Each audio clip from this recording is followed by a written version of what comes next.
Hello friends, it's me, Bexface. Welcome back to another video. Today we're taking a break from Inktober to do something I'm a little more comfortable with.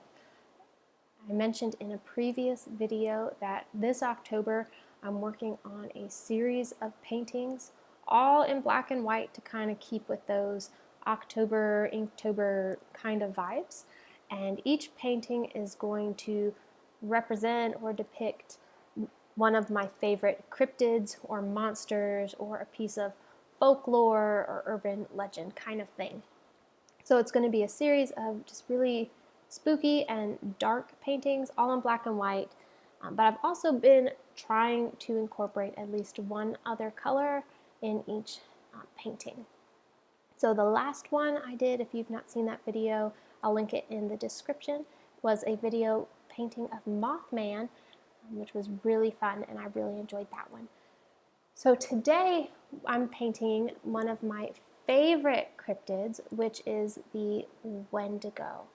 Now the Wendigo is a man-eating creature or evil spirit that's native to the northern forests of Nova Scotia, the east coast of Canada, British Columbia, and the Great Lakes region of Canada.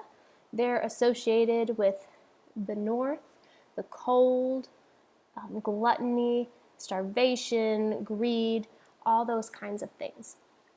So the Wendigo, it's sometimes said that if a person resorts to cannibalism, they'll become obsessed, I guess, with the taste of human flesh or the desire to murder, the insatiable hunger, and they will eventually turn into a Wendigo.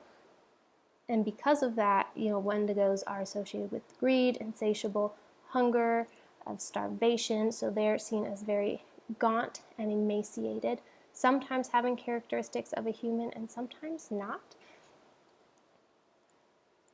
And it's said that to find their victims, they lure them into the woods or lure them to them by imitating the sounds of loved ones or of babies crying and things like that to lure you into the woods. And they're never satisfied after killing and consuming one person, so they are always on the hunt for a new victim. So they're really super creepy, and they are my absolute favorite. And I think that's because I used to live up in the north, and they're associated with the northern climates, the north being cold, the winter, that kind of stuff. So it just really fascinates me. So for this painting, I wanted the Wendigo to be in the woods, as they usually are.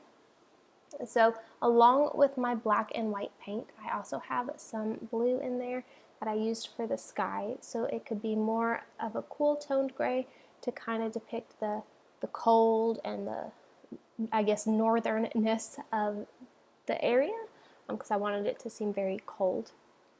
And then I'm painting some woods as a background for our Wendigo to be in. So most everything is very dark. That's a common theme with all of these paintings, is everything is very, very dark. I thought it would be fun to see what kinds of things I can come up with, keeping everything very dark, but still getting enough contrast for the characters and the monsters. So it's been a really fun process so far. So let me know in the comments, what are your favorite cryptids or monsters or urban legends? I'm always on the hunt for the next cryptid or monster to paint and use in this series, and maybe your suggestion will be one of the next paintings I do. So let me know in the comments what ones are your favorite and why.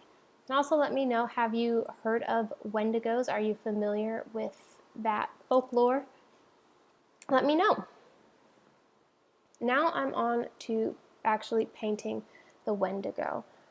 So whenever I think of a Wendigo, I think of a fairly emaciated but like hooded creature that stands up on two legs, but has the features and the head of like a deer or an elk or something, and has antlers that come off.